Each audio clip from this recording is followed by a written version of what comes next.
예, CBS 라디오 박정희 한판 승부 오늘부터 저녁 6시 정각에 시작했습니다. 미리 다 듣고 계신 분 많이 계시죠? 이제부터 6시 정각에 오시면 됩니다.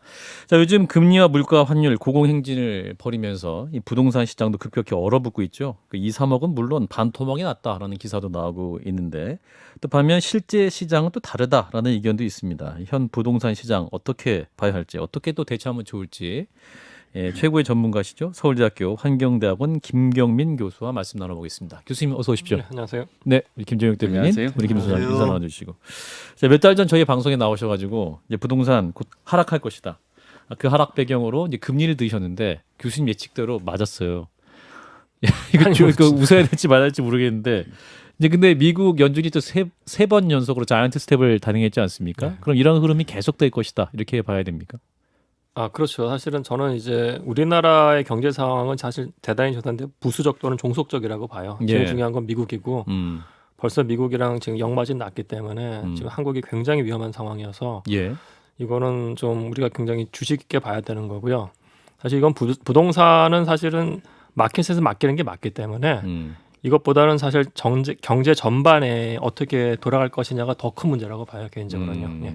그렇군요. 시장에 맡겨야 된다.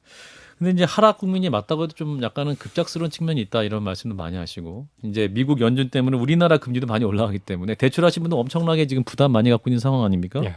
이렇게 갑자기 국내 시장의 경우에 이렇게 떨어지는 요인은 어디 있다고 봐야 되는 건가요? 우선은 이게 갑자기 떨어진 건 아닙니다. 사실 그런가요? 많은 분들이 이제 늦게 인식을 한 건데 아하. 데이터만 봤을 때는요. 예. 작년 3분기, 4분기 전국 다 꺾였어요. 서울 포함 모든 지역에 다 꺾였습니다. 특히 이제 많은 분들이 많이 관심이 있으시면은 본인이 사는 아파트의 동일 평형대의 최고가나 평균가를 보시면은 작년 9월, 10월, 11월 다 꺾였어요.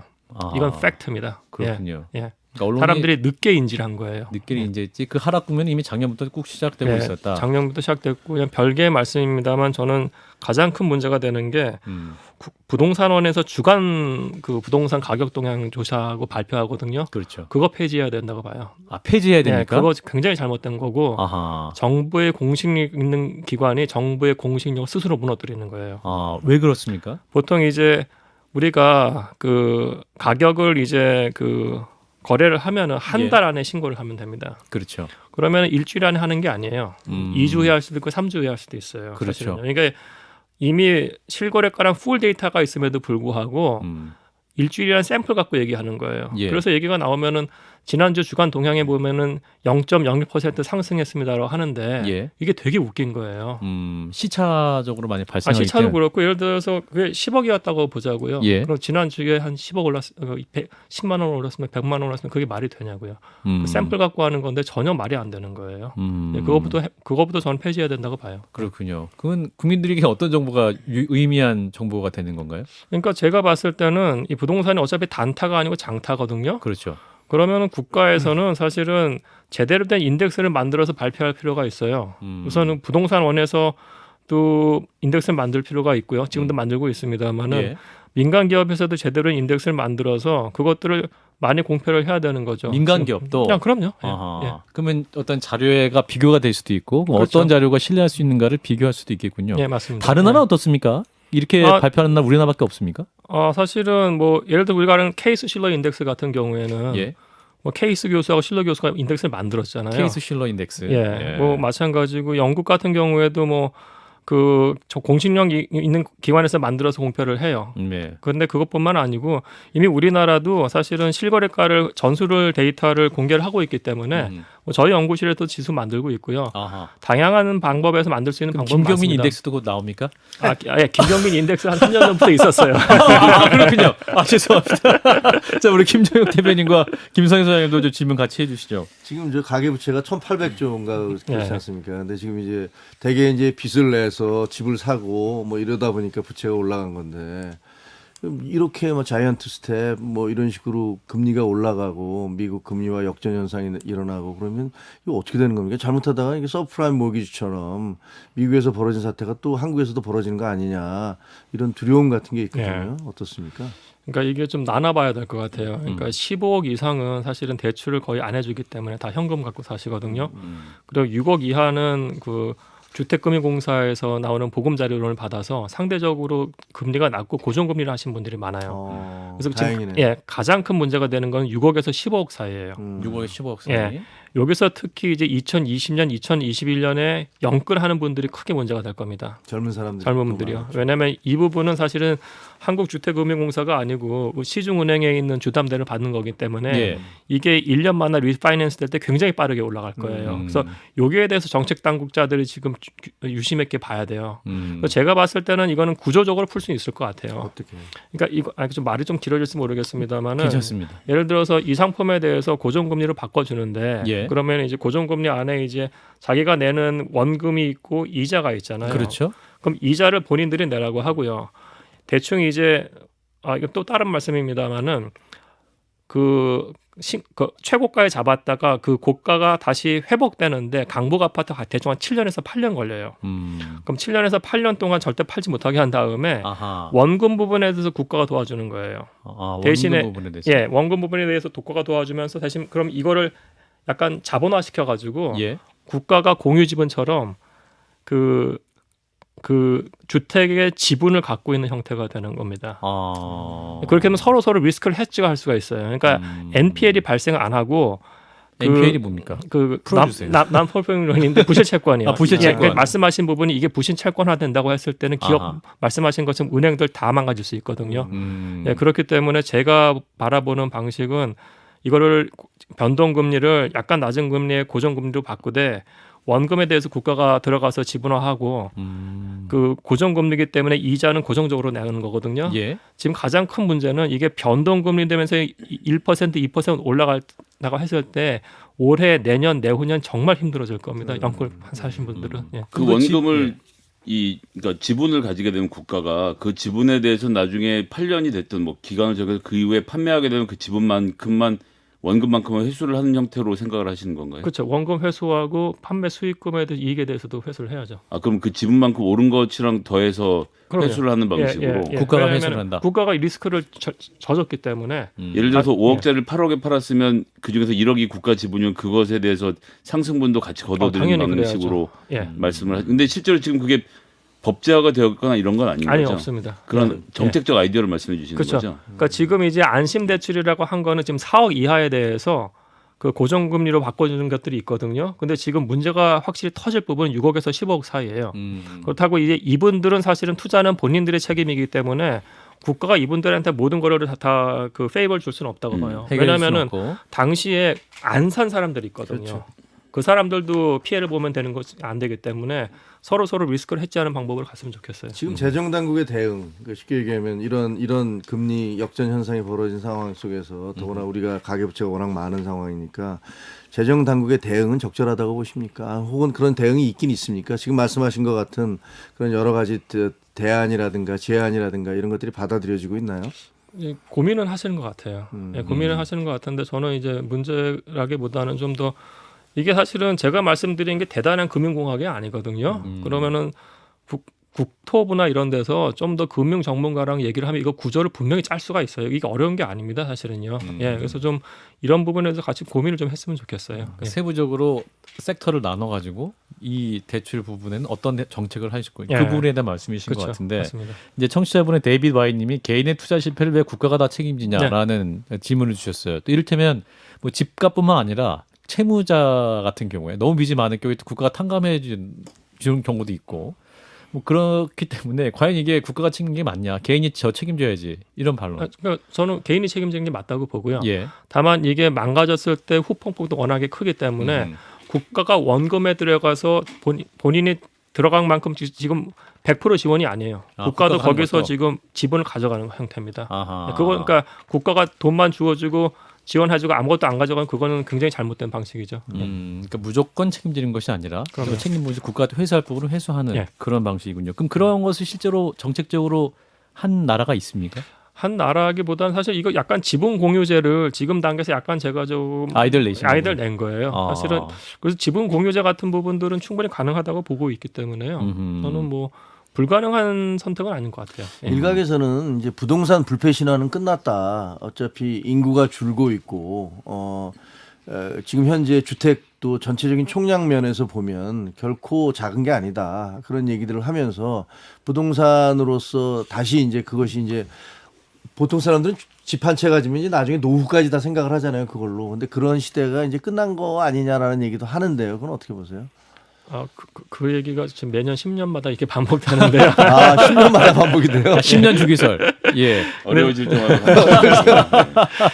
근데 사실 부동산이 가장 큰 재화잖아요. 예. 사람들한테. 그래서 이게 만약 이게 상승한다는 걸 느껴서 당연히 들어가는 거고요. 부동산은 이게 사이클이 있는 시장이어서 예. 우리가 이제 부동산이 재화로서 투자처라는 건 인식을 하고 우리나라 같은 경우에. 다만 이제 과도하게 오르거나 과도하게 내리는 거에 대해서 우리가 좀 정책적인 좀 뭐라 그래 좀 정교함이 있으면 좋을 것 같아요. 정교함. 예. 한선희 교수님께서 항상 말씀하시는 게 정교한 처방과 타이밍을 말씀하시는데 지금 이제 많은 분들이 궁금하신 게 이러한 부동산 하락 국면이 앞으로 어느 정도 계속되고 얼마만큼 떨어질 것이냐. 이제 작년에도 방송해 주실 때 어떤 퍼센티지도 좀 유사하게 말씀해 주셨는데 교수님께 시뮬레이션 하셨을 것 같아요. 어느 정도 떨어집니까? 예, 좀 했는데요. 하셨죠. 예. 좀 심각하게 떨어져서. 그래요? 예, 그러니까 지금 그러니까 저는 기본적으로 2020년, 2021년은 그냥 버블이라고 봐요. 그때 올라갔던 가격은 그건 다 버블이에요. 2020년, 21년은 다 버블이라고 생각하셔요. 왜냐하면 부동산 3법 그때인가요? 부동산 3법은 사실은 매매가하고 전세가를 올린 건 맞는데요. 그것보다도 이제 유동성이 2% 이자에서 완전 0.5%대로 내려졌기 때문에 그때 전국이 동시에 오른 건 처음이에요. 전국이. 이자가 문제다. 예. 대출도 엄청 받고 예. 또 집도 다 사러 들어가고 그러면서. 예, 맞습니다. 그래서 이거는 이자가 지금 벌써 2%대가 넘었고 3%대 그냥 갈 거거든요. 그럼 이거는 그냥 2019년 4분기로 회귀될 겁니다. 2019년 4분기로. 예. 이제 그 다음부터 얼만큼 빠지느냐인데 모르겠어요. 제가 예측한 거로는 좀 그러니까 시나리오마저 좀 다릅니다만은 예. 좀 대충 2018년 중반이나 하반기 정도로 가격이 빠지게 나오더라고요. 2018년 중반으로 빠진다. 예, 그건 예. 전체적으로 부동산 몇 퍼센트 빠지는 겁니까? 그건 말씀드리기 너무 죄송스러워가지고. 죄송스러우셔서. 그러니까 우리 집 있으신 분들이 충격 받으실까봐. 40% 정도는 30%? 거죠. 30에서 30에서 40%가 떨어집니다. 그런데 이제 다른 말로 하면 2018년 이전에 집을 사신 분들은 그때보다 손해를 보는 상태는 아닌. 제가 봤을 땐 그런 것 같아요. 그리고 그 부동산이라는 것은 사이클이기 때문에 10년 안에 또 그 가격을 회복할 가능성이 상당히 높은 상태로 저희가 보아야 하는 것이고. 예, 맞습니다. 예. 그러니까 이제 영끌이나 소위 말하는 갭 투자를 하신 분들 제외할 경우에는 2018년 전에 사신 뭐 이거 그렇게 딱 맞진 않겠지만 그런 정도에 사신 분들은 지금 상태에선 버틸 수는 있다라는 말씀으로 들리는데요. 예, 저는 그렇게 보고요. 그리고 제가 봤을 때 이제 강남불패라는 말 많이 쓰잖아요. 그렇죠. 저는 이제 그거가 제일 가짜 뉴스라고 봐요, 사실은. 강남 불패는 가짜 그거 뉴스다. 완전 가짜 뉴스예요. 가짜 뉴스인 게. 다시 한 번 말씀해 주세요. 강남 불패는 가짜 뉴스다. 예. 왜 이렇게 좋아해요? 말씀해 주세요. 아니 왜냐면은요, 그 예를 들어서 그 도곡 강남에 사시는군요, 우리. 아닙니다. 알겠습니다. 예, 교수님 계속해 주세요. 예, 그냥 그 대단 3,000세대 이상 단지들이 많잖아요. 예. 강남의 도곡 렉스를 보면은 그게 2006년에 그 준공됐어요. 예. 그때 당시에 막 올라가지고 최고가를 15억에 찍었었어요. 그때 14억 이상으로 찍은 게 한 7건이 나왔고요. 2006년에요. 근데 강남이 빠진 다음에 15억 달성한 게 2017년이에요. 10년 걸렸고요. 10년. 예. 그리고 2006년부터 12년까지 강남 아파트가 급락과 급등 두 번 사이클을 겪어요. 예, 2008년 위기 때는 거의 30%가 빠집니다. 그러니까 강남도 빠질 땐 빠졌었고 그럼요. 항상 승리했던 건 아니었는데. 맞습니다. 다만 회복할 뿐이다 이런 거 아닙니까?